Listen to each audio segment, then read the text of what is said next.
Hello students, आज हम देखने वाले हैं E2 मैकेनिज्म। ठीक है, E का मतलब वापस से एलिमिनेशन ही है और 2 का मतलब बायोमोलिकुलर।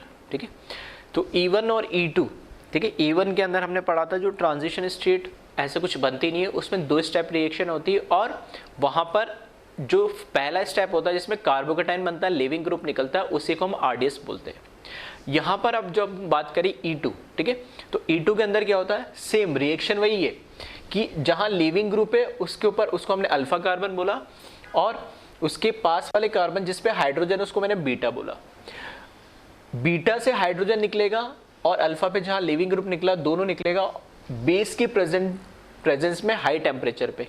ठीक है, तो हम डिस्कस कर चुके कि एलिमिनेशन रिएक्शन फेवर होती है कहाँ पर, हाई टेम्परेचर पे। ठीक है, तो वहाँ से H और B निकल जाएगा, जो बेस होगा वो इस हाइड्रोजन को लेके निकल जाएगा और लिविंग ग्रुप अलग से निकल जाएगा और जो प्रोडक्ट बनता है एलिमिनेशन से वो क्या बनता है, एल्कीन। अब यहाँ आ जाओ मैकेनिज्म इसमें कैसे होता है, तो ध्यान से देखना। यहाँ पे जो बेस है, यहाँ पे वो बेस क्या करता है, E1 के अंदर तो क्या होता है कि पहले कार्बोकेटाइन बनता है। कार्बोकेटाइन मतलब पहले लिविंग ग्रुप निकलता है और कार्बोकेटाइन का फॉर्मेशन होता है और सेकंड स्टेप में बेस जाके हाइड्रोजन को एब्स्ट्रैक्ट करता है।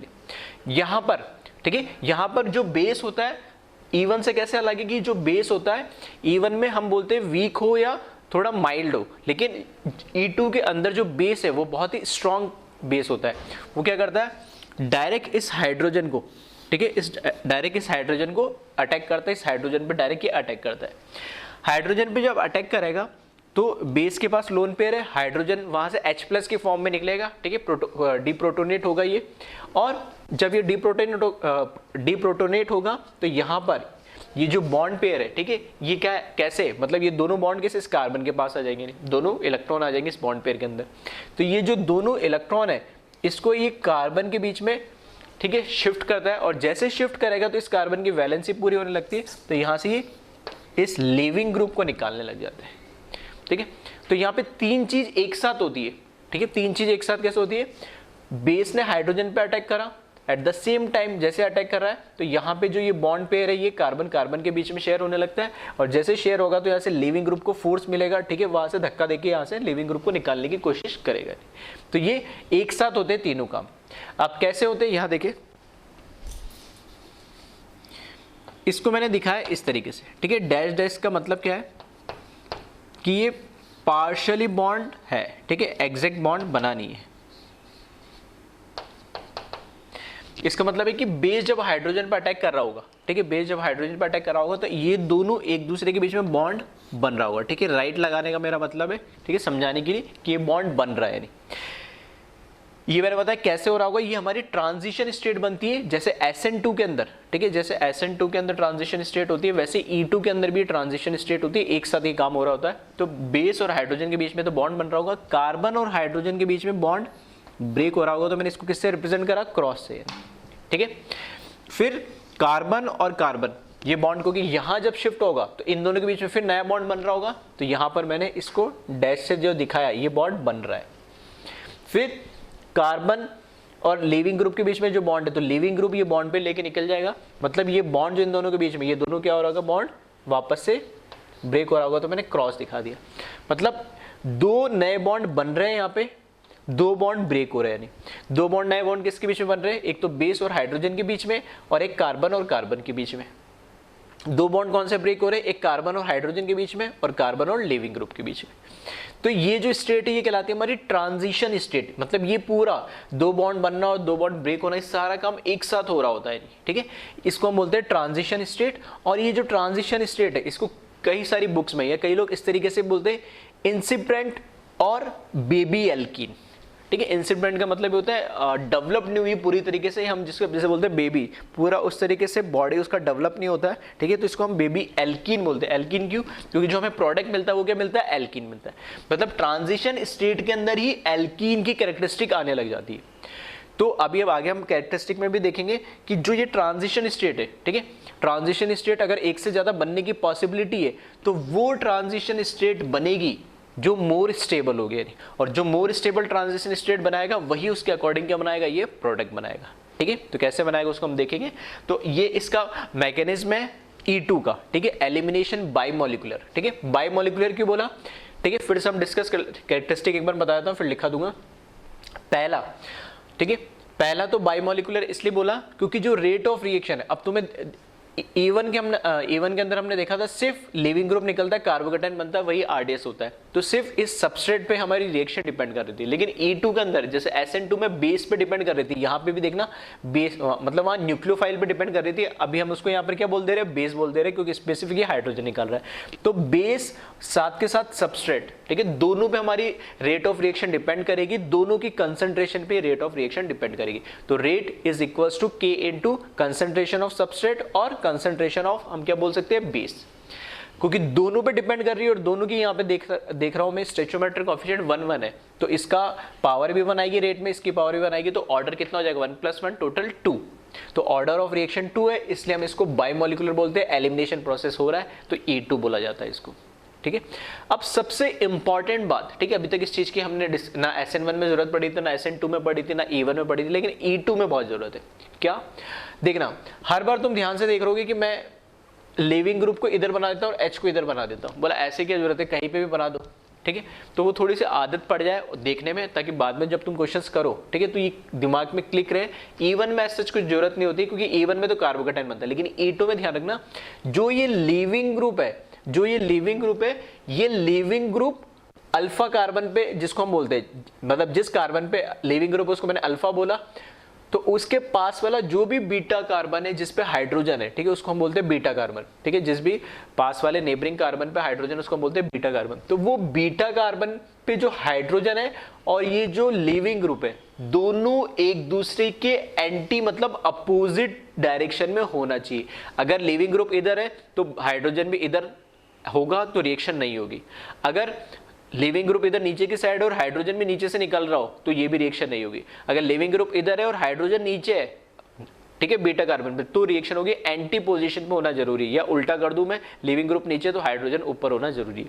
तो E2 की खास बात ध्यान रखना, ठीक है, मैं यहां लिख देता हूं इसको, इंपॉर्टेंट चीज है, एंटी एलिमिनेशन भी बोलते हैं इसको, ठीक है। जो E2 होता है वो एक एंटी एलिमिनेशन भी होता है, मतलब इसको एंटी एलिमिनेशन क्यों बोलते हैं, क्योंकि जो लिविंग ग्रुप होता है और जो बीटा कार्बन पे हाइड्रोजन होता है वो दोनों एंटी पोजीशन पे होने चाहिए, सिस पे नहीं होने चाहिए, सेम साइड नहीं होने चाहिए, एंटी पोजीशन पे होने चाहिए, तभी होगा। ऐसा क्यों, देखो, जिस डायरेक्शन से लिविंग ग्रुप निकल रहा है उस डायरेक्शन से बेस आएगा, तो यहां पर फॉर एग्जाम्पल ट्रांजिशन स्टेट में देखें, अगर यहां से हाइड्रोजन निकलेगा तो यहां से जब हाइड्रोजन निकलेगा यहाँ लिविंग ग्रुप होगा, तो यहाँ पे स्टेरिक हिंड्रेंस क्रिएट होती है।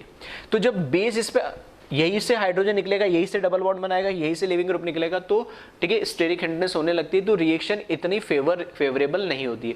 लेकिन अगर हाइड्रोजन अपोजिट डायरेक्शन में, तो बेस एकदम फ्री है, आसानी से आके इस हाइड्रोजन पे क्या करेगा, ये अटैक करेगा, ठीक है, आसानी से आके इस हाइड्रोजन को लेकर चला जाएगा और फिर फर्दर लिविंग ग्रुप में निकल जाएगा। अपने ये यहाँ से निकल जा रहा है, यहाँ से इस पे अटैक करके बॉन्ड बन जा रहा है। लेकिन एक ही साइड से बेस भी आ जाए और वहीं से लिविंग ग्रुप निकल जाए और वहीं से बॉन्ड बन जाए इसके साथ, ठीक है, हो सकता है 1 डिग्री हो तो भी ठीक है, लेकिन 2 डिग्री 3 डिग्री में तो यहाँ पे बहुत ज्यादा वैसे स्टेरिक क्राउडिंग हो जाती है, ऊपर से लिविंग ग्रुप भी इसी साइड है। तो इस वजह से जो E2 मैकेनिज्म होता है वो एक एंटी मैकेनिज्म होता है, उसको एंटी एलिमिनेशन भी बोलते हैं। इस बात का खास ध्यान रखना, ठीक है। ऐसा अभी तक हमने SN1 SN2 या E1 में कोई बात नहीं करी थी, ठीक। तो एक बार इसको कॉपी कर ले और हम कैरेक्टरिस्टिक इसकी 1 बाय 1 लिख लेते हैं। अब लिख ले इसकी कैरेक्टरिस्टिक। पहली कैरेक्टरिस्टिक यही लिखवा रहा हूं मैं, आप क्या करें, लिख ले, ये एक एंटी एलिमिनेशन मैकेनिज्म है E2, एंटी एलिमिनेशन मैकेनिज्म है हमारा E2। इसके अंदर जो हमारा लिविंग ग्रुप है और उसी के रेस्पेक्ट में जिस लिविंग ग्रुप जिस कार्बन पे लगा उसको हमने क्या बोला, अल्फा कार्बन। तो अल्फा कार्बन के रेस्पेक्ट में जो बीटा कार्बन होगा जिस पे हाइड्रोजन होगा, दोनों एक दूसरे के एंटी पोजीशन या अपोजिट होने चाहिए,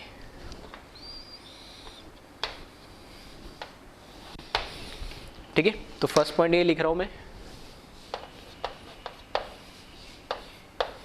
E2 is a anti-elimination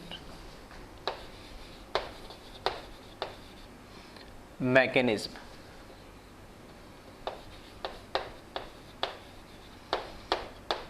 इसका क्या मतलब है? That is leaving group,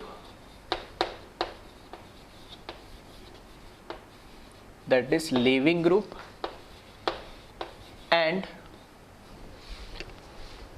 hydrogen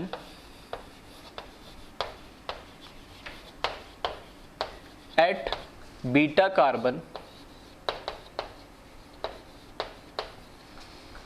must be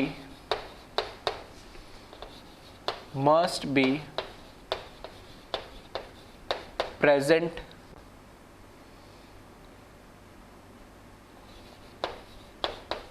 antiposition to each other.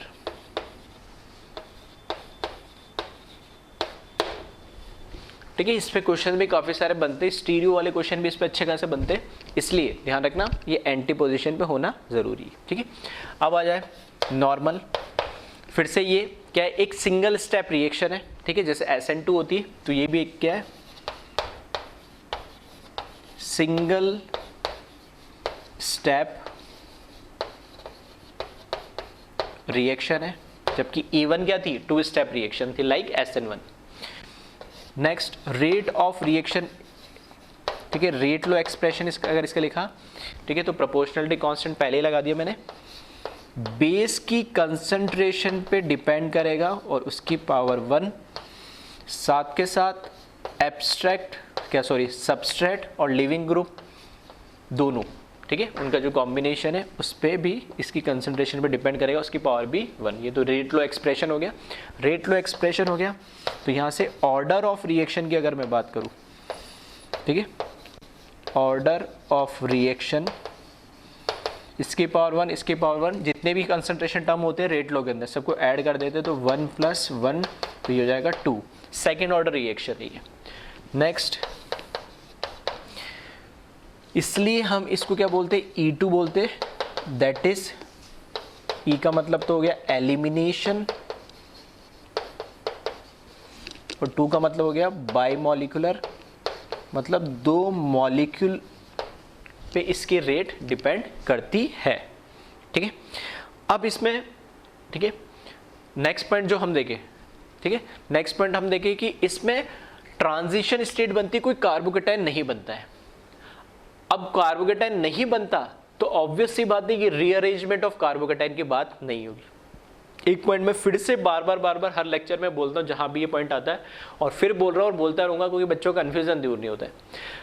SN1 हो या E1 हो, दोनों में कार्बोकेटाइन बनता है। ठीक है, RDS स्टेप होता है, बिल्कुल सही है। लेकिन बच्चा बार बार ये पूछता है कि सर कार्बोकेटाइन का जो बन रहा है क्या उसका रीअरेंजमेंट होता है? SN1 और E1 में रीअरेंजमेंट पॉसिबल है उसका? तो बिल्कुल पॉसिबल है। तो प्रोडक्ट वैसे बनेगा? बिल्कुल बनेगा, कोई दिक्कत नहीं है। तो आप बना क्यों नहीं देते 1 डिग्री को जब 2 डिग्री 3 डिग्री शिफ्ट होके? तो मैं हर बार यही कहता हूं कि बेटा रीअरेंजमेंट हो सकता है, लेकिन अगर इनिशियल पहला कार्बोकेटाइन कहां बन रहा है उसी पे पहला स्टेप डिपेंड करेगा जो RDS स्टेप होता है। अगर वो स्टेबल ही नहीं है, वो कार्बोकेटाइन पहले बनेगा ही नहीं, तो रीअरेंजमेंट तो बाद में होगा ना, पहले थोड़ी रीअरेंजमेंट हो जाएगा। पहले कार्बोकेटाइन बनना तो चाहिए, उसके बाद वो रीअरेंजमेंट की पॉसिबिलिटी आती है। तो अगर कार्बोकेटाइन बन ही नहीं रहा, वो स्टेबल ही नहीं है, ठीक है, तो रीअरेंजमेंट की बात ही नहीं होती। हाँ, अगर एक बार कार्बोकेटाइन बन गया, अब उस कार्बोकेटाइन से मोर स्टेबल कार्बोकेटाइन की पॉसिबिलिटी, तब रीअरेंजमेंट करा के आप प्रोडक्ट बना दोगे। ठीक है, तो ये कंफ्यूजन बार बार बच्चों के दिमाग में रहता है, नोट डाल के लिख लो। ठीक है, लिखाया भी है मैंने, फिर भी आप उन चीजों को ध्यान नहीं देते तो कंफ्यूजन रहेगा ही रहेगा। ठीक है, तो इस बात को क्लियर कर लेना एकदम। ठीक है, तो ये लिख ले एक बार 5 कैरेक्टरिस्टिक इसकी। नेक्स्ट देखिए, रीअरेंजमेंट से रिलेटेड।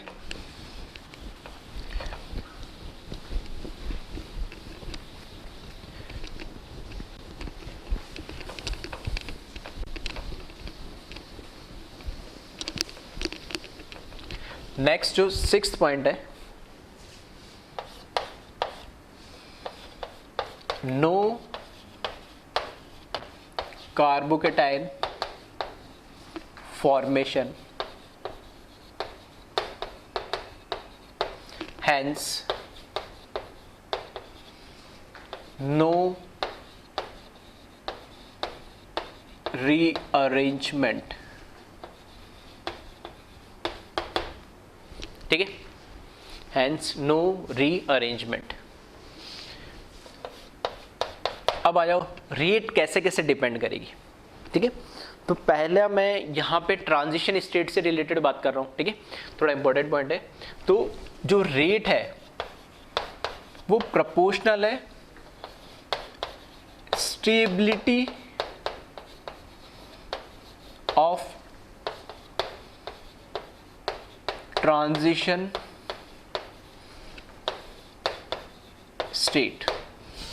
किस तरीके से मैं कह रहा हूं यहां पे कि जो रेट ऑफ रिएक्शन होगी E2 की वो ट्रांजिशन स्टेट की स्टेबिलिटी पे डिपेंड करेगा। अब स्टेबिलिटी दो तरीके से हमें देखनी है।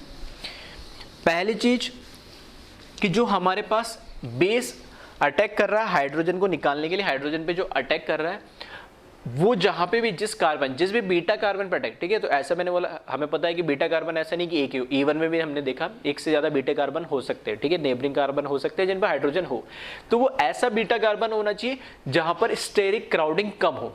जहां स्टेरिक क्राउडिंग ज्यादा होगी तो वहां पे बेस को पहुंचने में क्या होगी, दिक्कत होगी। यदि आ रही बात समझ में, तो स्टेरिक क्राउडिंग क्या हो, वहां पर कम से कम हो, ऐसे कार्बन पे वो बेस होगा वो अटैक करने की कोशिश करेगा हाइड्रोजन पे। जब स्टेरिक क्राउडिंग ज्यादा होगी वहां वो अवॉइड करेगा, क्योंकि स्टेरिक हिंड्रेंस होगा तो रिएक्शन प्रॉपर्ली हो नहीं पाएगी। ठीक है, तो यहां पर देखिए स्टेबिलिटी ऑफ ट्रांजिशन स्टेट का मतलब यही है। दूसरा यहां पे क्योंकि ट्रांजिशन स्टेट में एल्कीन की कैरेक्टरिस्टिक आने लग जाती है, तो एल्कीन की जब कैरेक्टरिस्टिक आने लग जाती है तो पॉसिबिलिटी ये है कि एल्कीन भी एक से ज्यादा बनेगी, जैसे हमने E1 में देखा था।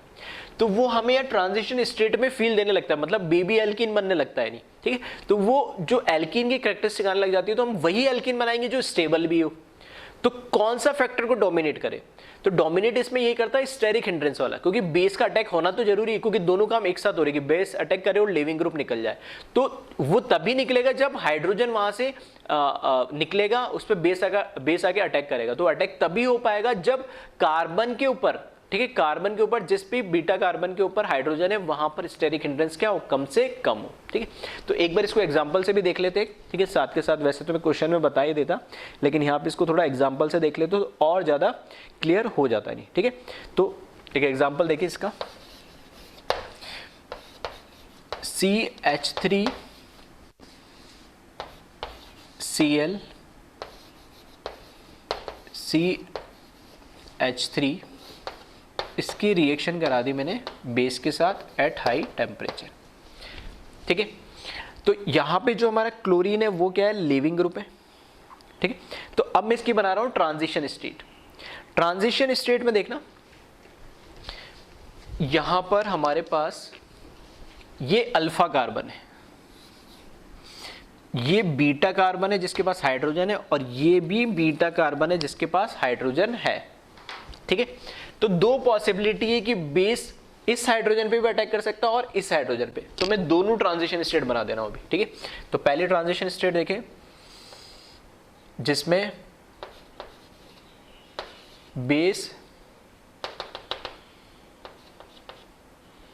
यहां पे हाइड्रोजन,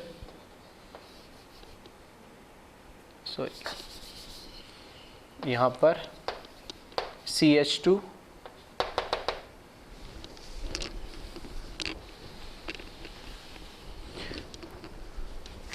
यहां पर मैंने बना दिया।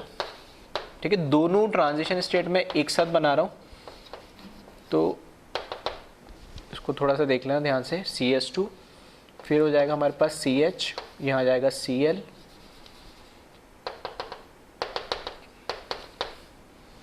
और फिर CH2 CH3।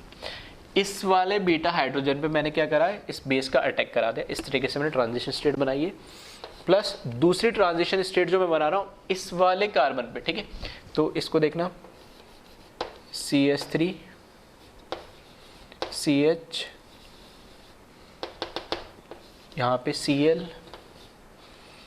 फिर CH CH3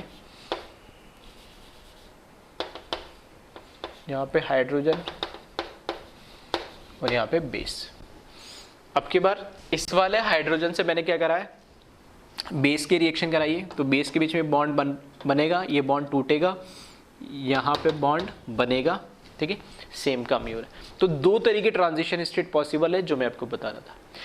देखो अब क्या है, अगर मैं बात करूं, अगर यहां से अगर एल्कीन बनाऊंगा, ठीक है, तो यहां से जब एल्कीन बनेगी तो देखना कौन सी बनेगी, CH2 double bond CH, CH2 CH3।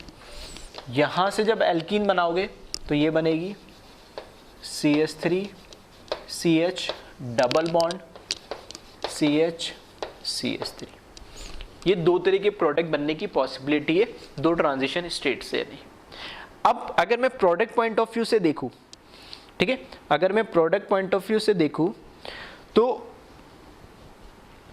यहां पर मेरे पास क्या है, जो सेकंड वाली एल्कीन है, ठीक है, जो सेकंड वाली एल्कीन है वो क्या बनने चाहिए, ज्यादा बनने चाहिए, मेजर बनने चाहिए, और ये वाली एल्कीन क्या बनने चाहिए, कम बनने चाहिए। इस एल्कीन को हम क्या बोलेंगे, यहां पर ये हो गया मेरा मेजर प्रोडक्ट, ठीक है, यहां पर हो गया मेरे पास माइनर प्रोडक्ट। ऐसे बोलते हैं, मेजर को हम क्या बोलेंगे, सेटजेफ एल्कीन, और इसको बोलेंगे हम हॉफमैन एल्कीन। अब देखो दो जो मैं फैक्टर बता रहा था कि जो प्रोडक्ट बनेगा, तो एल्कीन यहां से मुझे दिख रहा है कि ये वाली एल्कीन के अंदर 2 अल्फा हाइड्रोजन है, ये आपके यहाँ वाले एल्कीन में 6 अल्फा हाइड्रोजन है, तो ये मेजर प्रोडक्ट होगा, ये माइनर प्रोडक्ट होगा, उसको सेटजेफ बोलेंगे, इसको क्या बोलेंगे, हॉफमैन बोलेंगे। लेकिन अब ट्रांजिशन स्टेट अगर आप देखोगे, ठीक है, ट्रांजिशन स्टेट देखोगे तो यहाँ पे जब 1 डिग्री कार्बन पे ये, ठीक है, यहाँ पर क्या 1 डिग्री कार्बन है, और जबकि यहाँ पर क्या है, ये 2 डिग्री कार्बन है, तो 1 डिग्री कार्बन पे ये हाइड्रोजन अटैक करेगा, मतलब हाइड्रोजन पे अटैक करेगा बेस, या 2 डिग्री कार्बन पे जो हाइड्रोजन है उस पे बेस अटैक करेगा, ठीक है। तो ये जो बेबी एल्कीन, या जो हम उसको बोल रहे हैं कि एल्कीन का जो कैरेक्टरिस्टिक आ रही है ट्रांजिशन स्टेट में, तो यही से मुझे पता लग जा रहा है कि कौन सी एल्कीन बनेगी। अब जो मैं बोल रहा था कि डोमिनेटिंग फैक्टर कौन सा होगा, ठीक है, तो डोमिनेटिंग फैक्टर को इस तरीके से डिसाइड करते हैं कि जैसे मैंने बनाया एक तो प्रोडक्ट, ठीक है, प्रोडक्ट बना ले, तो यहां से मुझे माइनर और मेजर दिख रहा है, तो जो, क्योंकि फाइनली हमें बनाना क्या, प्रोडक्ट ही तो बनाना है, और प्रोडक्ट जितने ज्यादा स्टेबल होगा उतना ही वो ट्रांजिशन स्टेट से जाके आगे प्रोडक्ट में बनना चाहेगा। लेकिन यहां से मुझे ये भी नजर आ रहा है कि जो ट्रांजिशन स्टेट है, अगर उसकी स्टेबिलिटी की बात करूं तो ट्रांजिशन स्टेट में ये ज्यादा स्टेबल होगा, क्योंकि 1 डिग्री कार्बन से हाइड्रोजन निकालना आसान होगा, यहां पर कोई स्टेरिंग क्राउडिंग नहीं है, ठीक है, इधर से अटैक आ रहा तो सिर्फ 2 छोटे छोटे हाइड्रोजन लगे, जबकि यहां पर एक हाइड्रोजन और एक थोड़ा सा मिथाइल ग्रुप लगा हुआ है जो थोड़ा सा स्टेरिक क्राउडिंग यहाँ पे क्रिएट करेगा। लेकिन फिर भी मैं बोल रहा हूं कि ट्रांजिशन स्टेट में हमें कैरेक्टरिस्टिक तो दिखने लगती है, लेकिन जो हमारा प्रोडक्ट डिसाइड होता है, ठीक है, अल्टीमेटली जैसे हम E1 में भी बोलते हैं कि हम प्रोडक्ट से डिसाइड करते हैं कि हमारे पास मेजर प्रोडक्ट क्या बन रहा है, नहीं, ठीक है। ऐसा भी आएगा कि जहां स्टेरिंग क्राउडिंग हो रही है, अगर यही 1 डिग्री 2 डिग्री की अगर 3 डिग्री होता, तब फिर वो मेजर प्रोडक्ट नहीं देता, क्योंकि वहां पे स्टेरिंग क्राउडिंग बहुत ज्यादा हो जाती है।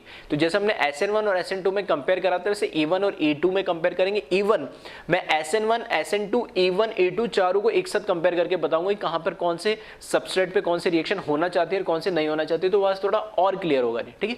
तो हाल फिलहाल के लिए इसमें ध्यान रखें, जैसे E1 में हम बोलते हैं कि मेजर प्रोडक्ट कहां से बनेगा, एल्कीन की स्टेबिलिटी से, उसी तरीके से ट्रांजिशन स्टेट से भी ऐसे डिसाइड करेंगे। हाँ, जब 3 डिग्री आ जाएगा तब हमें सोचना पड़ेगा, क्यों, क्योंकि वहां पे बेस को, ठीक है, हाइड्रोजन निकालने में बहुत मुश्किल होती है स्टेरिक क्राउडिंग की वजह से, ठीक है। तो एक बार इसको कॉपी कर ले, फिर और इसकी कैरेक्टरिस्टिक हम देखते हैं, ठीक है। चाहो तो इसको ऐसे लिख सकता हूं, यहां पर ये मोर स्टेबल ट्रांजिशन स्टेट है, जबकि ये क्या है, लेस स्टेबल ट्रांजिशन स्टेट है।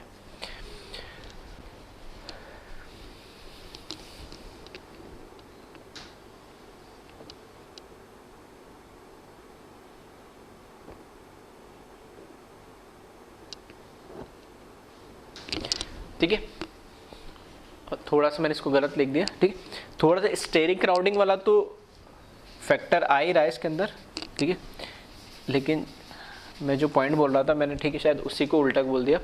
ठीक है, जो मैं वही बोल रहा था कि जो मेजर प्रोडक्ट बन रहा है तो हमने बोला था कि उसमें एल्कीन की कैरेक्टरिस्टिक आनी चाहिए, बिल्कुल आ रही है एल्कीन की कैरेक्टरिस्टिक, और यहाँ से मुझे दिख रहा है तो ये एक्चुअल मोर स्टेबल हो जाएगा, ठीक है, और ये लेस स्टेबल हो जाएगा। बिल्कुल ठीक है, अब सही आ रहा है, क्योंकि हम बोल रहे हैं कि जो ट्रांजिशन स्टेट होता है, ट्रांजिशन स्टेट के अंदर क्या होता है, एल्कीन की कैरेक्टरिस्टिक आने लगती है। तो एल्कीन की कैरेक्टरिस्टिक यहाँ से मुझे दिख रहा है कि यहाँ से क्या मिलेगा मुझे, जो एल्कीन बनेगी, ठीक है, उसमें 2 अल्फा हाइड्रोजन मिलेंगे। यहाँ से जो एल्कीन मिलेगी, ठीक है, यहाँ से जो एल्कीन मिलेगी उसमें कितने 6 अल्फा हाइड्रोजन मिलेंगे। तो मोर स्टेबल ट्रांजिशन स्टेट बनेगी, जबकि ये लेस स्टेबल ट्रांजिशन स्टेट बनेगी। और दोनों में जब इसका प्रोडक्ट बनेगा तो प्रोडक्ट भी इसका मेजर बनेगा और इसका माइनर बनेगा। तो वही जो हम बोल रहे हैं कि rate is proportional to what, stability of transition state. तो यहाँ पे ज़्यादा स्टेबल ट्रांजिशन स्टेट है तो ये ज़्यादा रेट ऑफ रिएक्शन इसकी ज़्यादा होगी, मतलब ये वाला प्रोडक्ट मेजर बनाएगा, ठीक है। और ये लेस स्टेबल ट्रांजिशन स्टेट होगी तो यहाँ पर ये माइनर प्रोडक्ट बनाएगा तो इसकी रेट कम होगी, ठीक है। तो ये जो पॉइंट लिखा हमने, rate is proportional to stability of transition state, वो क्लियर यहाँ से अब हो जा रहा है, ठीक। तो वो जो मैं बार बार पॉइंट बोल रहा हूँ एक स्टेरिक क्राउडिंग वाला, ठीक है, वो ज़्यादा इफेक्टिव क्या होता है 3 डिग्री के अंदर, ठीक है। वहाँ पे भी स्टेरिक क्राउडिंग है लेकिन 3 डिग्री में बहुत ज़्यादा स्टेरिक होती है, तब वो प्रोडक्ट बनाने से अवॉइड करता है, ठीक है। तो उसको भी हम क्वेश्चंस में देखेंगे। एक बार इसको कॉपी कर ले, आगे नेक्स्ट कैरेक्टरिस्टिक हम देखते हैं। अब इसमें बात आती है, ये तो हमने बात कर ली किसकी, ट्रांजिशन स्टेट की। ट्रांजिशन स्टेट के बाद सबसे इंपॉर्टेंट इसमें बेस, क्योंकि बेस के ऊपर क्या कर रही है, रेट ऑफ रिएक्शन डिपेंड कर रही है। अब बेस कैसा होना चाहिए, तो बेस मैंने बोला स्ट्रॉन्ग बेस होना चाहिए, और उसी को हम क्या न्यूक्लियोफाइल भी बोलते कई जगह। तो अब कैसे डिफरेंशिएट करोगे SN2 और E2 के अंदर, कोई वहां पे भी हमने बोला था कि बहुत सारी जगह हमने ये बोला था कि रेट ऑफ रिएक्शन है, ठीक है, रेट ऑफ रिएक्शन है वो क्या होने चाहिए,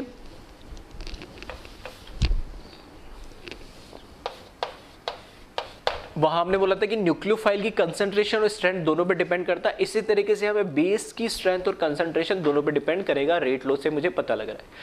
अब यहां जो बेस होते हैं वो बहुत ही ज्यादा स्ट्रांग होते हैं, यानी ठीक है, बहुत ज्यादा स्ट्रांग से मतलब क्या है, स्पेसिफिक कुछ बेसिस है यहाँ पे, ठीक है। जो मैं बोलूंगा वीक बेस बोल रहा था मैं, या वीक न्यूक्लियोफाइल बोल रहा था, ठीक है, वहाँ वीक न्यूक्लियोफाइल और स्ट्रॉन्ग न्यूक्लियोफाइल बोल रहा था।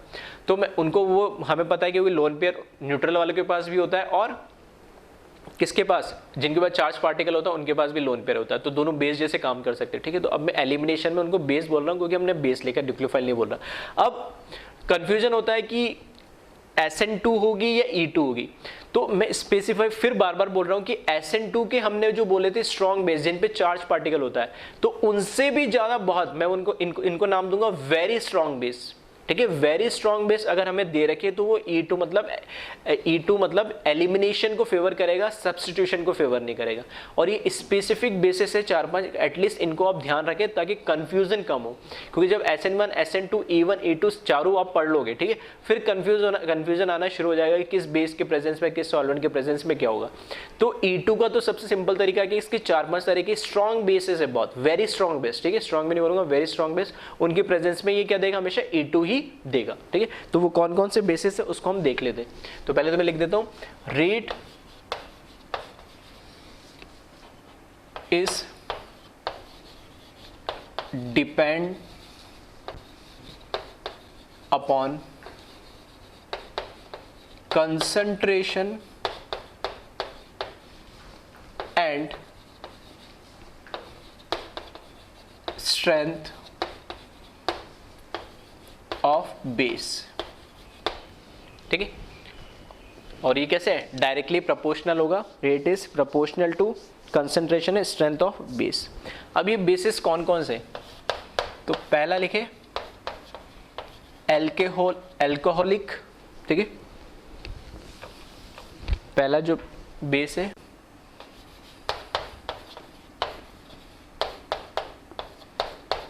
ठीक है, एल्कोहलिक KOH, और इसको शॉर्ट में इस तरीके से लिखा जाता है AlCKOH लिखा हुआ मिलेगा आपको, ठीक है। एल्कोहलिक KOH होता है पहला बेस जो बहुत ही, ठीक है, वेरी स्ट्रॉन्ग बेस है, यानी फिर बात करें NaNH2, यहां पे इसके ऊपर, ठीक है, लोन पेयर है, ये काम करेगा हमारा बेस जैसे, ठीक है। और इन्हीं का क्या करते हैं हम, कॉन्जुगेट, इन्हीं का क्या ले लेते हैं हम, कॉन्जुगेट एसिड लेते हैं एज ए सॉल्वेंट। मतलब बेस क्या, NH2 माइनस, मतलब यहाँ पे क्या होगा, Na प्लस होगा और यह माइनस होगा। NH2 माइनस अगर बेस है तो इसका जो कॉन्जुगेट एसिड होगा, ठीक है, वो क्या होगा, NH3। ये है इसका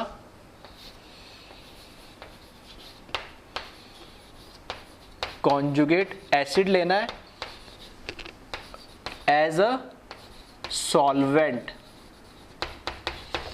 ठीक है। इनकी खास बात क्या है कि ये बेस जो होते हैं, ठीक है, जनरली तो लिखा होता है, इनकेस नहीं भी लिखा हो, ठीक है, सॉल्वेंट अगर हमें नहीं भी लिखा हो, लेकिन अगर ये बेस लिख दिया है तो हम E2 ही करवाएंगे नहीं, ठीक है। E2 और SN2 में कंफ्यूजन ना हो, इसलिए मैं बता रहा हूँ, स्पेसिफिक लिखा दे रहा हूँ कि वैसे तो जनरली लिखा होगा ये बेस लिखा होगा और उसके साथ में जो सॉल्वेंट होगा इसी का कॉन्जुगेट एसिड होगा, यानी, ठीक है।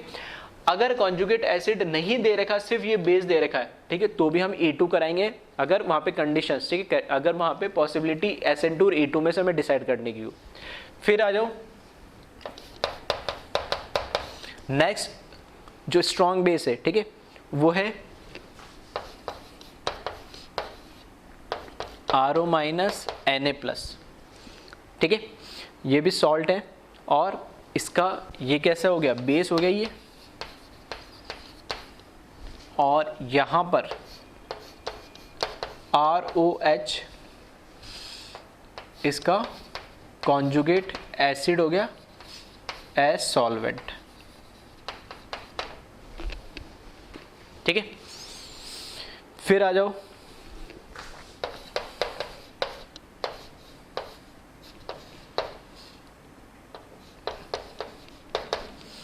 ठीक है, ये भी एक स्ट्रॉन्ग बेस है और इसको लेना है इसके कॉन्जुगेट एसिड के सॉल्वेंट के प्रेजेंस में। और एक लास्ट, ये भी एक इम्पॉर्टेंट है, ठीक है, नाइट्रोजन है यहाँ पे वापस डोनर,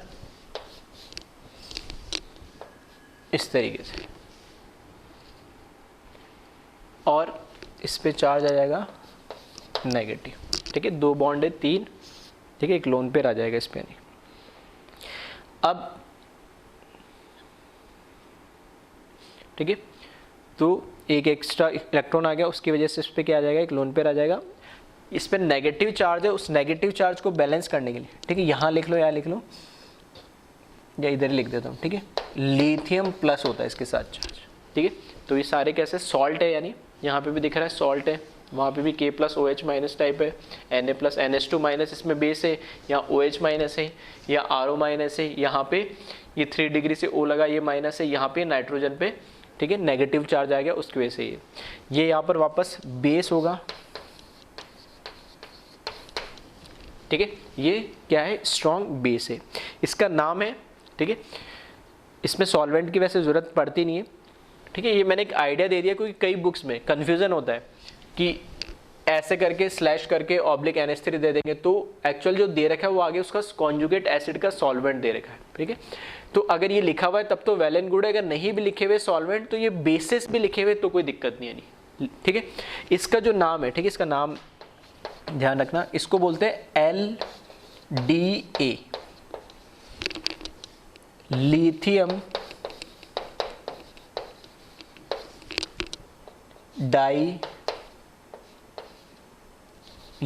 डाई आइसोप्रोपाइल, ठीक है, लिथियम डाई आइसोप्रोपाइल अमाइड,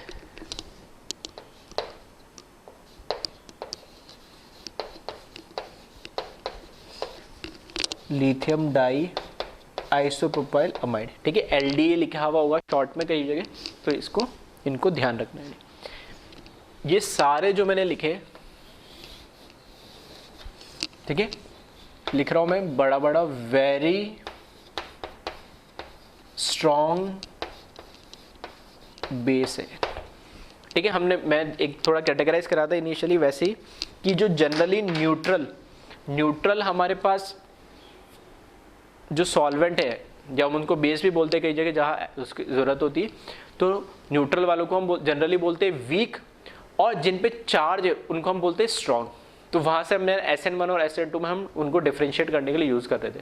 अब SN2 और E2 को कैसे डिफ्रेंशिएट करोगे, तो E2 के लिए ध्यान रखना स्पेसिफिक यही बेसिस अगर यूज़ हो रहे, ठीक है, स्पेसिफिक यही बेसिस यूज़ हो रहे हैं जिन्हें मैंने नाम दिया वेरी स्ट्रॉन्ग बेस। ठीक है, क्योंकि इसमें क्या हो रहा है कि हमें बॉन्ड तोड़ना है, तो जो बेस अटैक कर रहा है वो बहुत ज़्यादा स्ट्रांग होना चाहिए हाइड्रोजन को निकालने के लिए। ठीक है, और दूसरा टेम्परेचर तो फैक्टर है ही, साथ के साथ में बेस में बहुत इतना दम होना चाहिए कि वो हाइड्रोजन को क्या निकाल ले एट द टाइम, कार्बोकेटाइन बनने ही ना दे। ठीक है, अगर कार्बोकेटाइन बनने देगा तो इवन हो जाएगा, कार्बोकेटाइन बनने नहीं दे रहा, पहले हाइड्रोजन निकाल दे रहा, साथ के साथ लिविंग ग्रुप निकल जा रहा है। ठीक है, इसलिए बेस जो होते हैं बहुत ही स्ट्रांग होने चाहिए। ठीक है, तो एक बार इनको सारी बेसिस इनको याद रखना, स्पेसिफिक E2 आपको अगर करवाना है तो। फिर आ जाए नेक्स्ट कैरेक्टरिस्टिक की बात करें, फिर बात करते हैं लिविंग ग्रुप पे। ठीक है, फिर इसमें वही है कि E1 हो, SN1 हो, E1 हो, E2 हो, सब में लिविंग ग्रुप कैसा होना चाहिए, अच्छा होना चाहिए। लिविंग ग्रुप अच्छा होगा तभी, ठीक है, रिएक्शन आगे फॉरवर्ड डायरेक्शन में जाएगी। तो यहाँ पे जो रेट है वो लिविंग ग्रुप पे, ठीक है, रेट जो है वो लिविंग ग्रुप पे किस तरीके से डिपेंड करेगी वो एक बार आप देख लें। तो लिविंग ग्रुप इसमें कैसा होना चाहिए, गुड लिविंग ग्रुप होना चाहिए।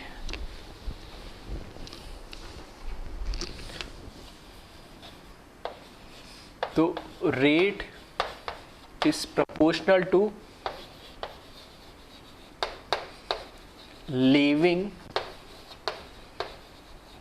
Group ability. ठीक है, जितना अच्छा लिविंग ग्रुप होगा उतनी रेट ऑफ रिएक्शन बढ़ जाएगी। नेक्स्ट पॉइंट देखिए इसमें सॉल्वेंट। ठीक है, सॉल्वेंट की बात करें इसमें तो हमारे पास क्योंकि बेस है जिसके ऊपर चार्ज है, तो बेस है और उस पर रेट डिपेंड कर रही है, मतलब बेस फ्री होना चाहिए किस पे, हाइड्रोजन पे अटैक करने के लिए बीटा कार्बन पे जो लगा हुआ है। अगर बेस ही, अगर हमारे ने पोलर प्रोटिक सॉल्वेंट अगर ले लिया और बेस पे चार्ज कैसा है, नेगेटिव, और उसको मैं क्या बोल सकता हूँ, एनाइन भी बोल सकते हैं। तो पोलर प्रोटिक सॉल्वेंट तो क्या करता है, कैटायन और एनाइन दोनों को क्या कर देता है, सॉल्वेट कर देता है, उनका सॉल्वलाइसिस करा देता है। तो हमें तो यहाँ पे बेस चाहिए फ्री, अगर बेस फ्री होगा तभी वो हाइड्रोजन पर अटैक करवा पाएगा। तो पोलर प्रोटिक सॉल्वेंट तो कभी मत ले लेना। हाँ, पोलर अप्रोटिक सॉल्वेंट ले लेना जिसकी वजह से बेस यानी जो एनाइन है उसका सॉल्वलाइसिस नहीं हो और वो फ्री रहे अटैक करने के लिए। तो यहाँ पे फेवरेबल कंडीशन की बात करूं तो इस केस में लेना polar aprotic solvent so that, या इसको ऐसे लिख लेंगे, polar aprotic solvent favour E2 because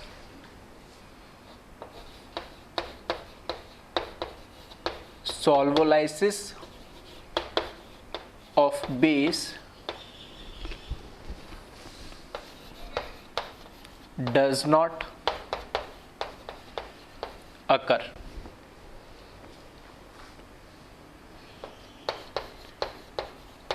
Hence, it is free. Hence, base is free to attack on beta hydrogen.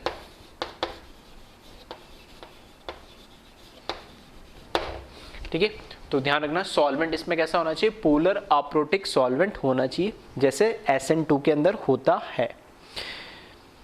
फिर नेक्स्ट जो प्रॉपर्टी है, ठीक है, थोड़ी सी अलग प्रॉपर्टी अभी तक हमने देखा था, इसको हम बोलते हैं काइनेटिक आइसोटोपिक इफेक्ट।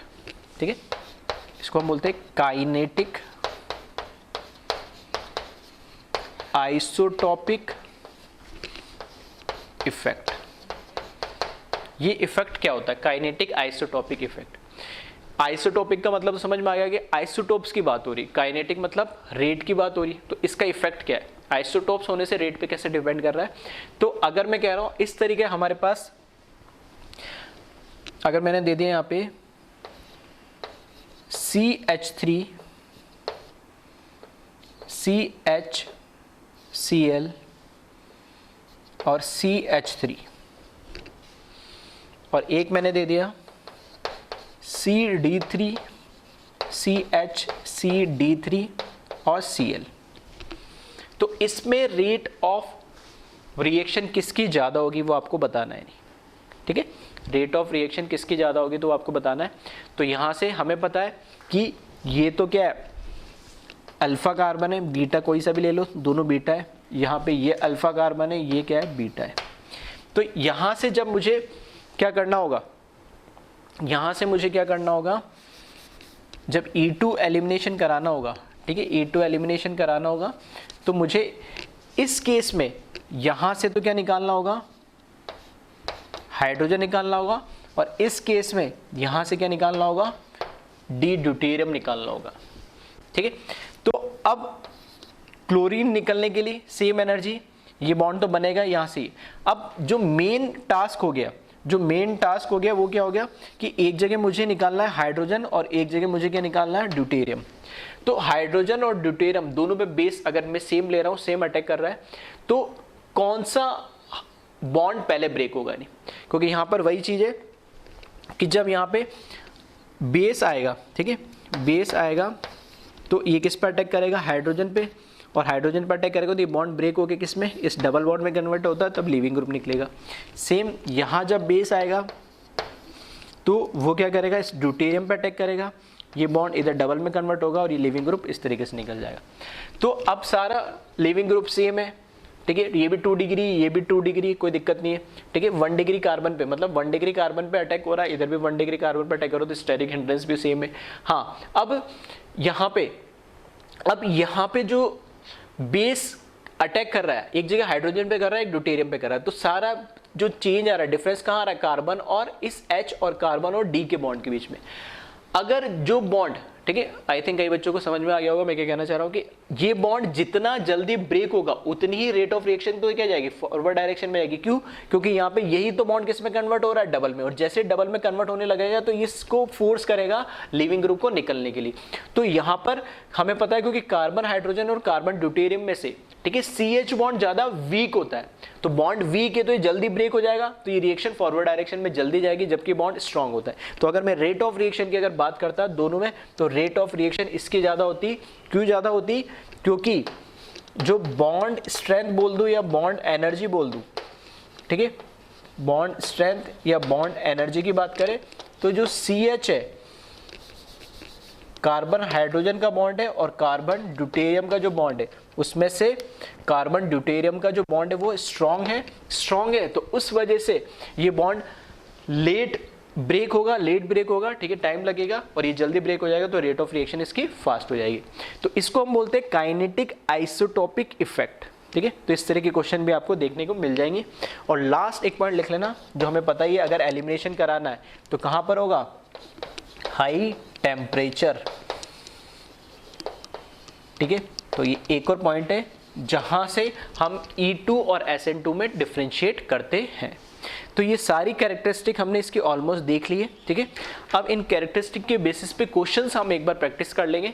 और सबसे मैंने बोला था इसमें सबसे इंपॉर्टेंट क्या है, एंटी जो हमने पहला पॉइंट मैंने लिखा है कि लिविंग ग्रुप और हाइड्रोजन एंटी पोजिशन पर होना चाहिए, तभी हम बता सकते हैं कि इसमें क्या एलिमिनेशन E2 से होगा या नहीं होगा। अगर नहीं है तब E2 यहाँ पे पॉसिबल नहीं होगा। ठीक, तो एक बार इसको कॉपी कर लें।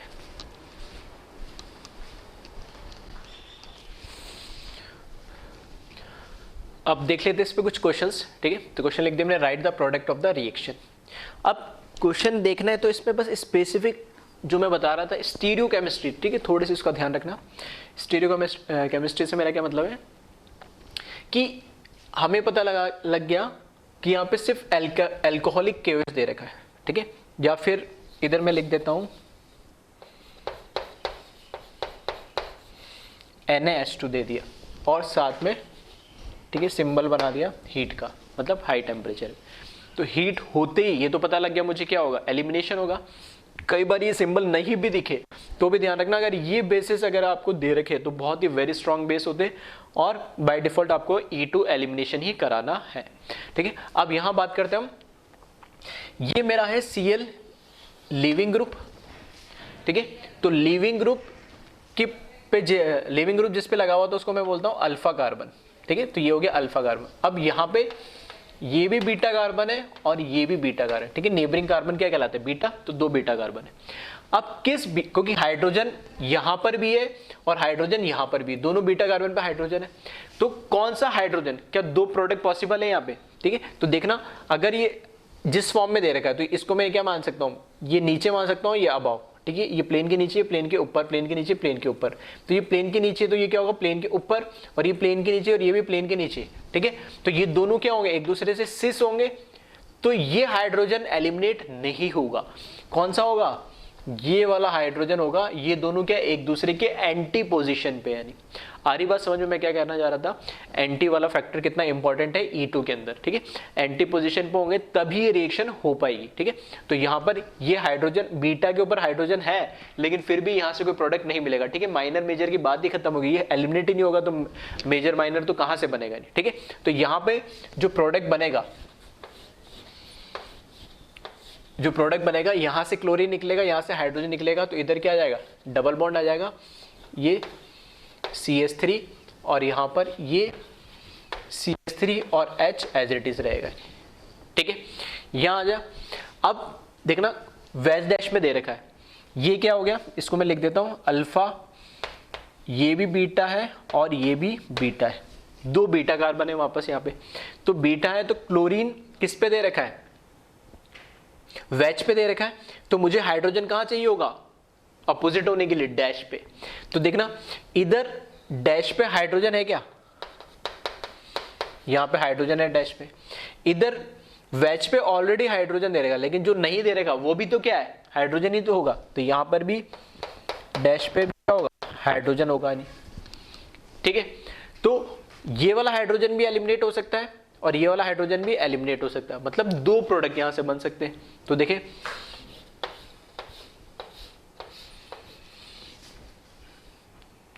ठीक है, पहला प्रोडक्ट मैं यहां से बना दे रहा हूं, तो यहां पर ये CH3 प्लस दूसरा प्रोडक्ट यहां से बना देता हूं। ठीक है, ये बनेगा नहीं। ठीक है, हाइड्रोजन है तो वो शो नहीं करा। अब दोनों में से अगर फिर मैं पूछा हूं क्या दोनों प्रोडक्ट में से कोई पॉसिबिलिटी कोई ज्यादा या कम बनेगा, मेजर माइनर की बात कर सकते हैं, तो मैंने वही बताया था ट्रांजिशन स्टेट उसी को फॉलो करेगा जिसमें प्रोडक्ट क्या होगा, ज्यादा स्टेबल होगा और मेजर होगा। तो यहां देखें तो इसके अंदर इस एल्कीन के ऊपर 1 और 2 3 अल्फा हाइड्रोजन है, यहां पर क्या है 3 अल्फा हाइड्रोजन है, जबकि यहां से देखें ठीक है तो 2 4 और 7, यहां पर क्या है 7 अल्फा हाइड्रोजन है। इसका मतलब क्या है, ये इस केस में बनेगा माइनर और ये इस केस में क्या बनेगा मेजर, और इसको हम क्या बोलेंगे, माइनर को हॉफमैन एल्कीन, हॉफमैन एल्कीन बोलेंगे, और इसको क्या बोलेंगे सैडजेफ एल्कीन।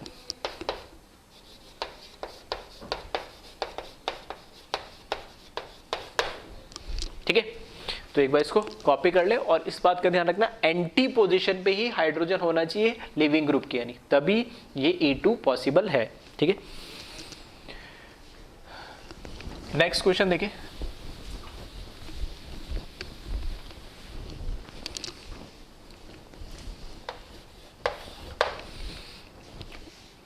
अब इसी में मैंने क्या करा,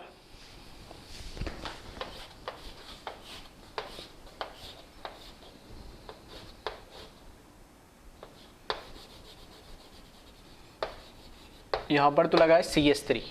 ठीक है, और CH3 के साथ में यहां पर मैंने लगा दिया क्लोरीन। अब बताए इसमें क्या प्रोडक्ट बनेगा। ठीक है, सेम है क्वेश्चन, यहां पे मैंने अल्कोहलिक को H ले लिया और डेल्टा लगा दिया। फिर ये अल्फा, ये बीटा, ये बीटा, ये वेज पे सॉरी डैश पे है, तो यहाँ वेज और डैश दोनों पे हाइड्रोजन है, तो यहाँ से तो पॉसिबल है। लेकिन ये डैश पे है तो यहाँ किस पे चाहिए, वेज पे, लेकिन वेज पे यहाँ पे CH3 दे रखा है। यहाँ जो हाइड्रोजन होगा, ठीक है, यहाँ जो हाइड्रोजन होगा वो भी एक्चुअली किस पे है, डैश पे। तो यहाँ से एलिमिनेशन पॉसिबल नहीं। कहाँ से एलिमिनेशन पॉसिबल है, सिर्फ यहाँ से। तो प्रोडक्ट इस केस में यहाँ पर एक ही प्रोडक्ट मिलेगा, ठीक है। तो इस वजह से यहाँ से इस तरह के क्वेश्चन जो एलिमिनेशन में बहुत इंपॉर्टेंट हो जाते हैं, क्योंकि एंटी एलिमिनेशन को ही वो क्या करेगा, फॉलो करेगा, नहीं, ठीक है।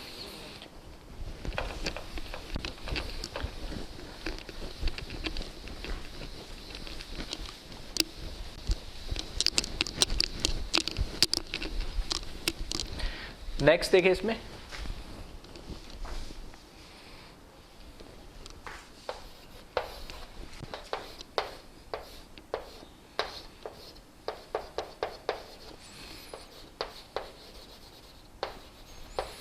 बताए क्या प्रोडक्ट बनेगा इन द प्रेजेंस ऑफ, ठीक है, कुछ भी लिख ले, रिएजेंट सेम लिख रहा हूं मैं, ठीक है, एल्कोहलिक KOH लिख ले या NaNH2 लिखे, LDA लिख ले, कुछ भी नहीं। तो अब इस केस में, ठीक है, इस केस में ध्यान से देखना, यहाँ पर ये क्या अल्फा है, ये बीटा है, ये बीटा है, ठीक है। एलिमिनेशन मुझे कराना है स्ट्रॉन्ग बेस के प्रेजेंट में, वेरी स्ट्रॉन्ग बेस के प्रेजेंट में। तो ये अगर डैश पे है तो यहाँ वेज पे हाइड्रोजन चाहिए, यहाँ पे भी वेज पे हाइड्रोजन चाहिए, जबकि यहाँ पर दोनों पे ही क्या हाइड्रोजन नहीं है बीटा कार्बन में। तो यहाँ पर E2 जो E2 है वो नहीं होगी, और E2 नहीं होगी तो नो प्रोडक्ट फॉर्म। आ रही बात समझ में? तो इस तरह के क्वेश्चंस भी आपको मिल जाएंगे। फिर देखिए इसी में इंपॉर्टेंट, देखिए साइक्लिक मैंने ले लिया। अब इसी में अगर आपको न्यूमैन प्रोजेक्शन में अगर दे रखा हो तो कैसे करेंगे क्वेश्चन को, उसको देखिए ध्यान से, ठीक है। इस तरीके से मैंने दे दिया न्यूमैन के फॉर्म में,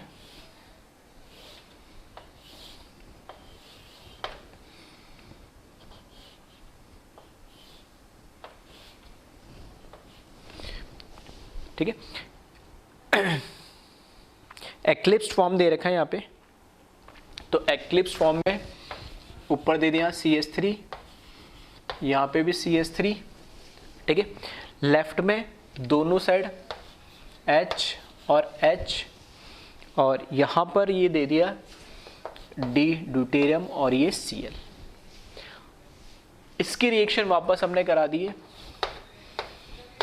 एल्कोहलिक KOH, ठीक है। इस सब जगह लिख लेना, डेल्टा लगा लेना, और ये ठीक है E2 की क्वेश्चन करा रहा हूँ, बस ये बाय डिफॉल्ट ध्यान रखना किसके प्रेजेंस में करा रहे हैं। अब इसमें हमें बताना प्रोडक्ट क्या बनेगा। तो ध्यान रखना जब भी न्यूमैन प्रोजेक्शन न्यूमैन में दे रखा है, ठीक है, स्टैगर दे रखा है, मैंने लिया ही क्या है, एक्लिप्स फॉर्म लिया, स्टैगर दे रखा है, तब तो थोड़ा आसान हो जाता है, ठीक है, एक स्टेप कम हो जाएगा। लेकिन अगर एक्लिप्स फॉर्म ये दे रखा है तब एक काम और करना पड़ेगा, क्योंकि यहां से मुझे पता नहीं लग रहा है कि प्रोडक्ट क्या बनेगा। दूसरा कि ये जो मेरा यहाँ पर लीविंग ग्रुप है क्लोरीन, ठीक है, लीविंग ग्रुप है क्लोरीन, उसके अपोजिट एंटी पोजीशन पे हाइड्रोजन है नहीं, ठीक है, ड्यूटेरियम भी है। तो क्या ड्यूटेरियम, देखो ये है पीछे वाले कार्बन पे, ठीक है, इसको मैं आगे वाले को दे देता हूं, इसको दे देता हूं मैं 1 नंबर, और इसको मैं दे देता हूं 2 नंबर पीछे वाले को, ठीक है। तो ये क्लोरीन है पीछे वाले कार्बन पे, तो एंटी पोजीशन मतलब उसका बीटा कार्बन कौन सा होगा, आगे वाला, तो ये आगे वाला कार्बन हो गया। अब आगे वाले कार्बन पे हाइड्रोजन भी है और ड्यूटेरियम भी है, तो हाइड्रोजन और ड्यूटेरियम में से कौन जाना चाहिए, ठीक है। तो ऑब्वियस ये बात है हाइड्रोजन जाएगा आइसोटोपिक इफेक्ट की वजह से, काइनेटिक आइसोटोपिक इफेक्ट की वजह से, ड्यूटेरियम नहीं जाएगा। हाँ अगर हाइड्रोजन नहीं होता तब हम डी की बात करते हैं।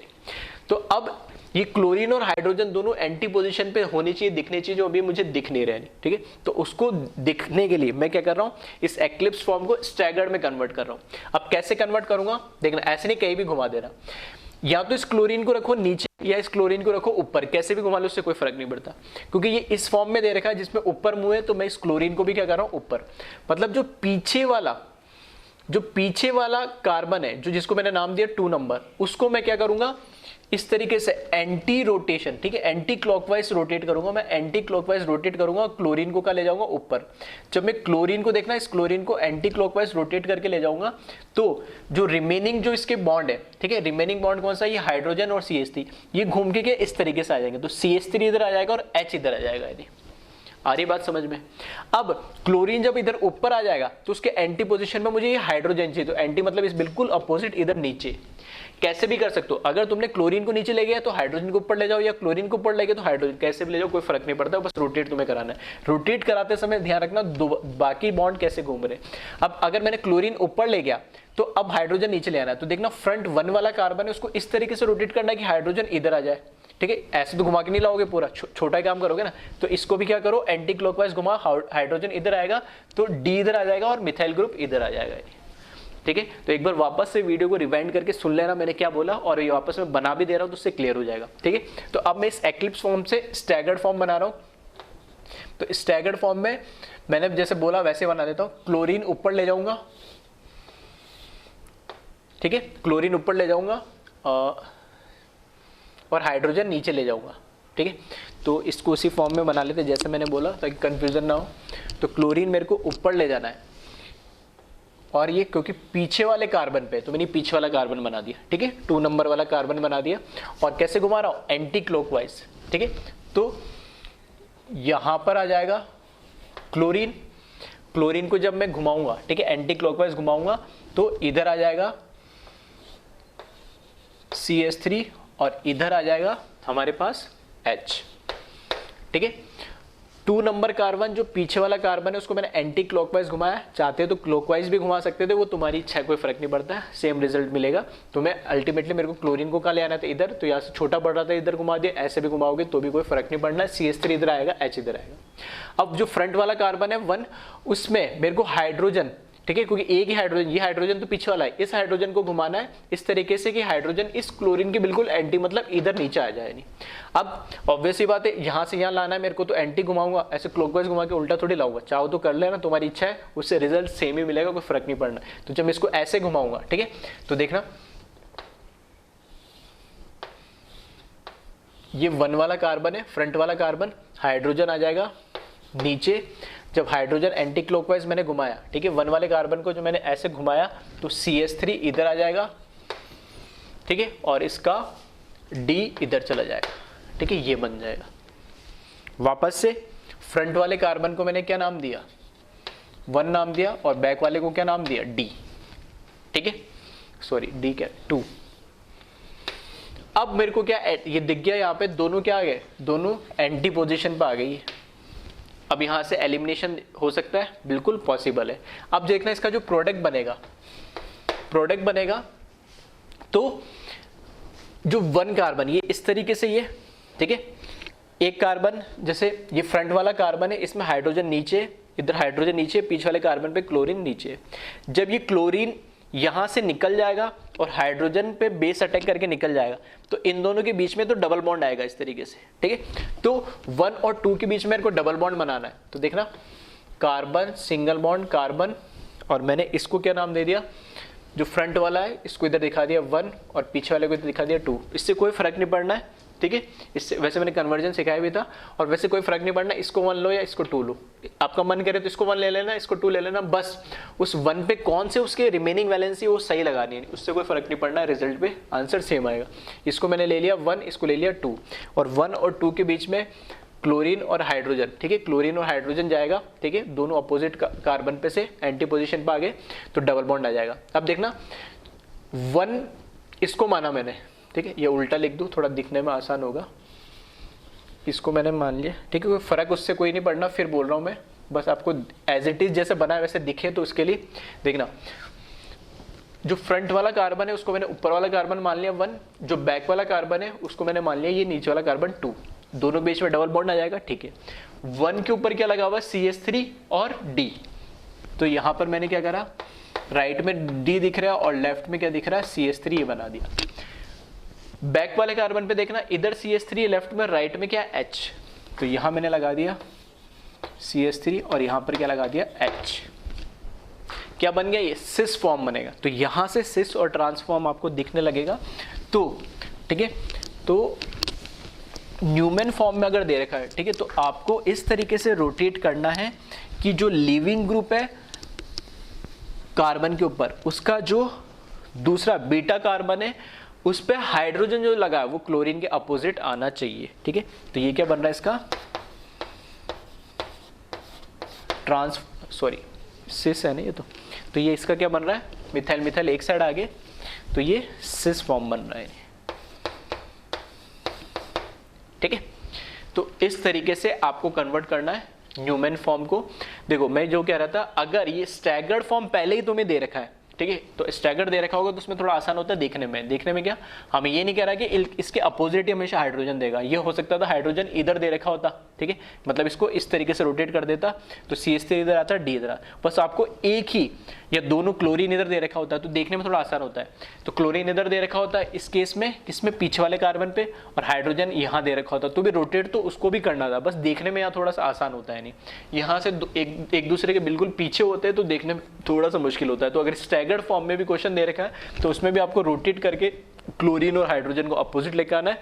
और जरूरी नहीं है, ठीक है, बच्चे दिमाग में आएंगे सर ऐसे ही क्यों लाए, आप ऐसे क्लोरीन और ऐसे हाइड्रोजन भी तो बिल्कुल ला सकते हैं, लेकिन मेरे को ये प्रोडक्ट बनाने में थोड़ा आसान होता है बेटा, इसलिए मैंने ऐसे बनाया है, ठीक है। बना तुम कैसे भी लो, आड़ा टेढ़ा, तुम्हारा दिमाग जैसे तुम चलता है वैसे चला सकते हो, उसमें कोई दिक्कत नहीं है।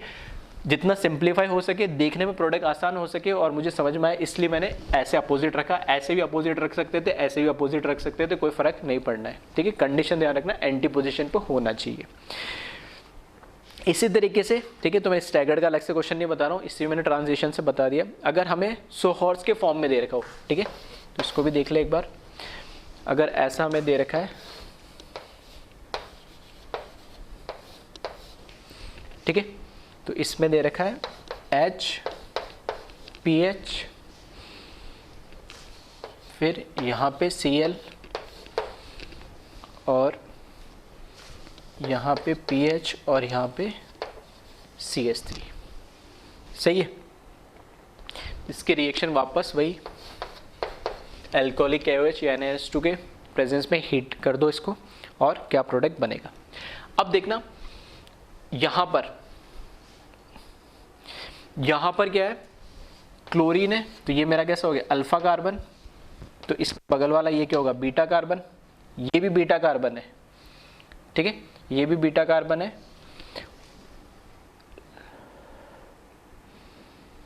तो थोड़ा सा कंफ्यूजन हो जाएगा इसको, ठीक है, बीटा कार्बन, इसको चेंज कर लेते अपन, है ना, थोड़ा इसको, चलो रहने दो, कोई दिक्कत नहीं, इसको मैंने कर दिया D, ठीक है। ये अल्फा कार्बन है तो ये बीटा है, अब यहाँ बीटा नहीं बचा, ये बीटा हो नहीं सकता, ठीक है। तो बीटा कार्बन पे अब यहाँ पर ये है हाइड्रोजन, तो यहाँ से क्लोरीन और यहाँ से हाइड्रोजन मेरे को क्या करना है, रिमूव करना है। तो क्या ये रिएक्शन E2 इसके अंदर पॉसिबल है, तो पॉसिबल होने के लिए ये दोनों क्या अपोजिट होना चाहिए, तो यहाँ से तो मुझे पता नहीं लग रहा है। तो दो तरीके से क्वेश्चन करने के, पहला तरीका क्या है कि जो सोहर्स फॉर्म दे रखा उसको क्या करूँ मैं, न्यूमैन के अंदर कन्वर्ट कर लूँ, ठीक है, न्यूमैन में कन्वर्ट करना है, ठीक है। तो कैसे कर सकते हो, यहाँ से एक दूसरे के बिल्कुल ये फॉर्म में आ जाएगा, फिर यहाँ से इसको ऐसे फॉर्म में रोटेट करना है एंटी में, और फिर सॉल्व करना है। दूसरा मैं इसको उसका डायरेक्ट भी बता दो, जैसे इसमें हम एंटी दिखा रहे हैं, ठीक है, वैसे इसमें भी दिखा सकते हैं। किसी भी एक को रोटेट कर लो, कैसे कर लो, ये क्लोरीन है, ठीक है, तो ये ऊपर है, तो यहाँ का आना चाहिए नीचे, या उल्टा बोल दो, अगर यहाँ हाइड्रोजन नीचे होता तो यहाँ क्लोरीन का आना था ऊपर, कैसे भी कर लो, या क्लोरीन नीचे ले जाओ, हाइड्रोजन ऊपर, एंटी पोजीशन पे लाना है। तो एक ऑलरेडी ऊपर है तो दूसरे को बस नीचे लाना है, तो मैं क्या करूँ, इसको वापस से ऐसे एंटी क्लॉकवाइज क्या कर दूँ, रोटेट कर दूँ। जब मैं इसको रोटेट करूंगा, ऐसे रोटेट करूंगा, तो हाइड्रोजन नीचे आएगा, CH3 और PH कहाँ चले जाएंगे, ऊपर चले जाएंगे, नहीं, ठीक है। तो देखना इसमें इस तरीके से हाइड्रोजन को मैं ले आया नीचे, ठीक है, इस हाइड्रोजन को मेरे को नीचे लाना है, तो ऐसे पकड़ के घुमा रहा हूं मैं, ठीक है, कैसे, एंटी क्लॉकवाइज। तो यहाँ पर मुझे मिल जाएगा, ये मिल जाएगा PH और ये मिल जाएगा मुझे CH3, यहाँ पर आ जाएगा Cl और यहाँ पर आ जाएगा PH और यहाँ पर आ जाएगा D, सही है। अब देखिए एक दूसरे के बिल्कुल क्या आ गया, एंटी पोजीशन पे। इससे नहीं समझ में आ रहा हो तो किसमें, इसमें कन्वर्ट करके कर लेना, वैसे भी हो जाएगा, ठीक है।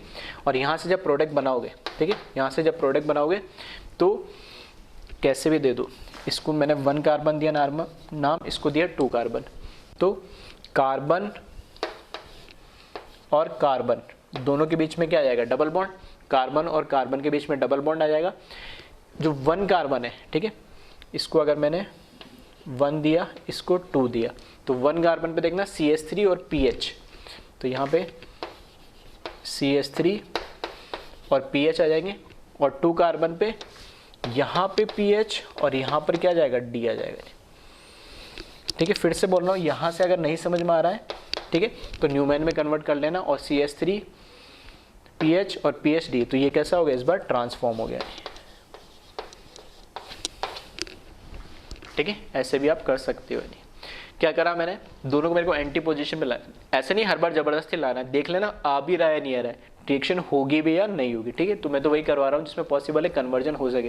तो यहाँ से यहाँ इसके एंटी पोजीशन पे लाया, एंटी में लाने के बाद यहाँ से निकाला, तो ये ऊपर दिख रहे तो मैंने ऊपर बना दिया, यहाँ नीचे इस तरीके से दिख रहे तो नीचे बना दिया, और यहाँ पे ट्रांसफॉर्म आ गया।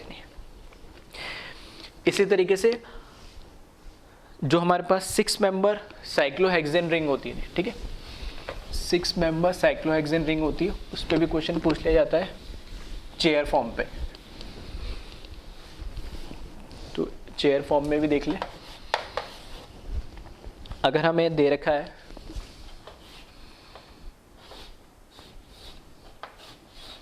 ठीक है, चेयर फॉर्म में हमें दे रखा है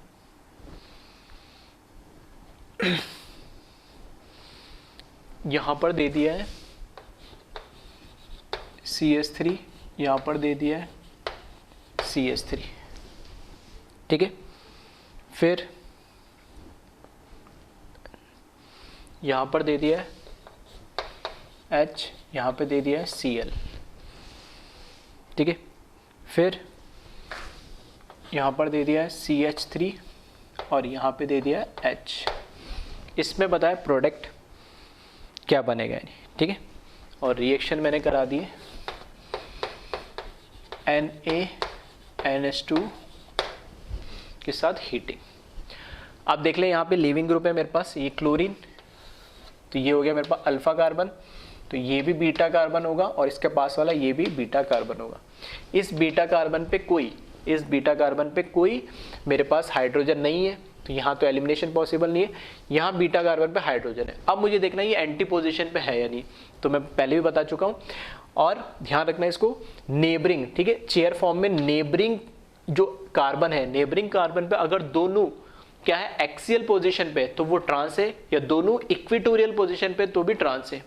अगर एक एक्सियल है और एक इक्वेटोरियल है तो सिस होगा, ठीक है, अगर सेम है तो क्या होगा, सिस होगा, और अपोजिट है तो क्या होगा, सॉरी अपोजिट है तो सिस होगा, सेम होगा तो ट्रांस। मतलब एक्सियल ट्रांस होते हैं और इक्वेटोरियल भी ट्रांस होते हैं, लेकिन एक्सियल और इक्वेटोरियल सिस, इक्वेटोरियल और एक्सियल क्या होते हैं, सिस। तो यहाँ देखें इस केस में ये एक्सियल और यहाँ पे ये एक्सियल, तो ये कैसे होंगे, दोनों ट्रांस होंगे, तो यहाँ से ये हाइड्रोजन लीव कर जाएगा।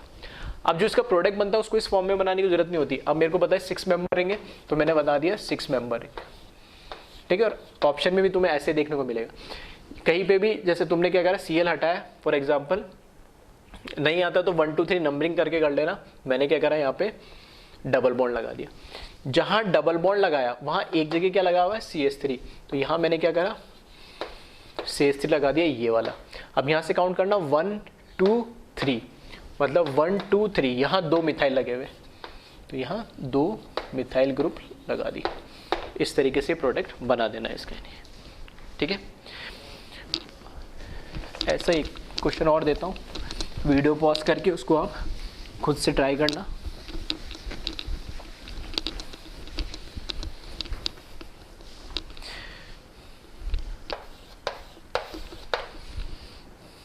ठीक है, नेक्स्ट देखिए, इसमें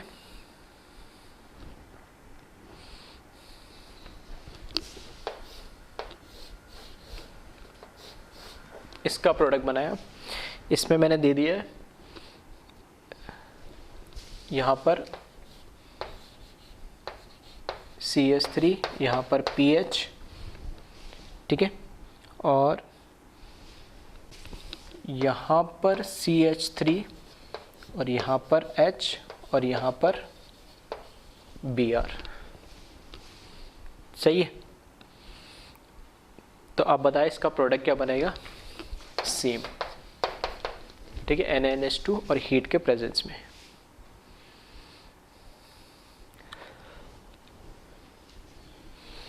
तो आई थिंक काफ़ी बच्चों को क्लियर होगा कि अल्फ़ा, ये बीटा, यहाँ कोई हाइड्रोजन नहीं है, या हाइड्रोजन है, ये लीविंग ग्रुप है, ये है एक्सियल पोजीशन पे, ये है इक्वेटोरियल, मतलब दोनों कैसे, ये सिस है, तो E2 एलिमिनेशन पॉसिबल नहीं है, तो कोई प्रोडक्ट इसमें नहीं बनेगा, ठीक है। तो ऐसा नहीं हर जगह प्रोडक्ट बनाना ही है, देख लेना कंडीशन को फॉलो कर रहा है या नहीं कर रहा है, नहीं, ठीक है। इसी तरीके से इसमें कुछ क्वेश्चंस, ठीक है, ब्रिज हेड वाली पोजीशन पे भी पूछे जाते हैं, तो उसको देख लेना एक बार।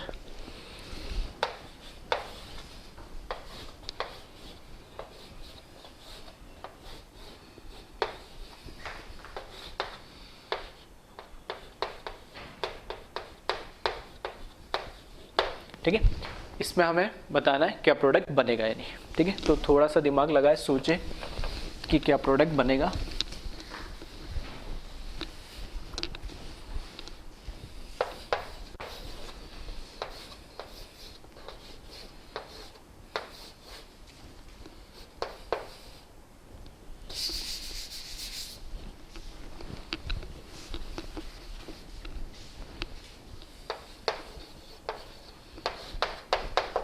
ठीक है, तो देखिए फर्स्ट 9th वाले में देखें, ये मेरे पास क्या है, क्लोरीन है।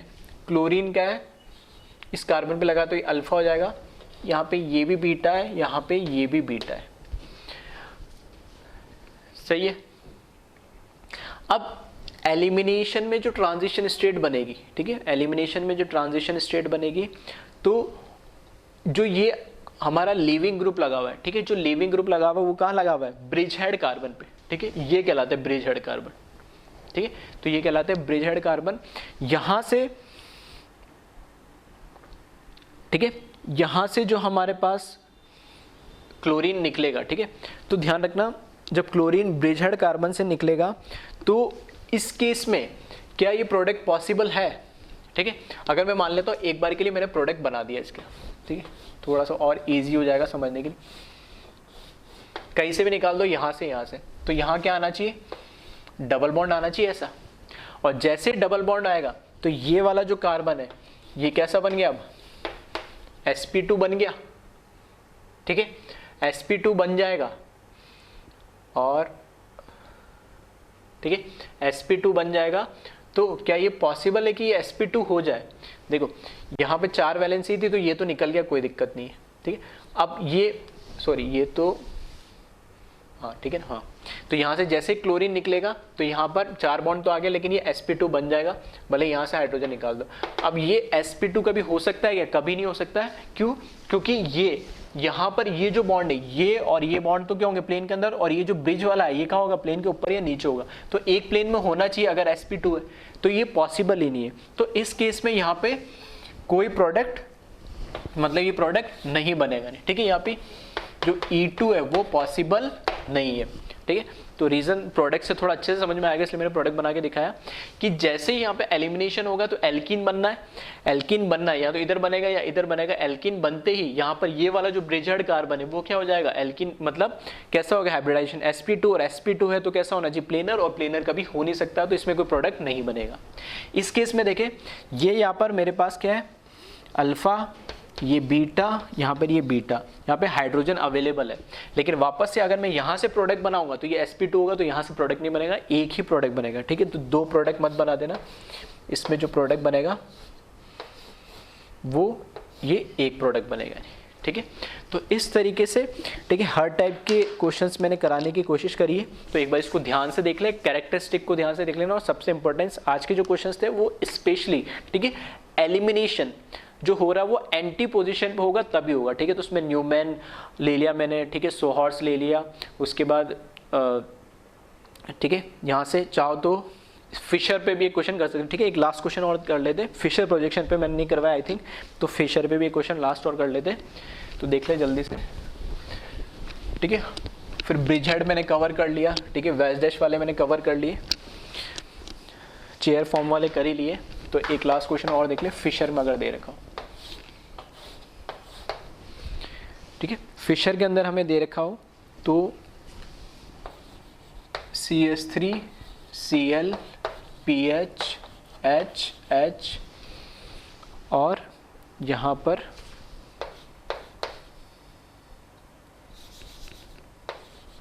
CH3, ठीक है, इस तरीके से आप देख ले इसको।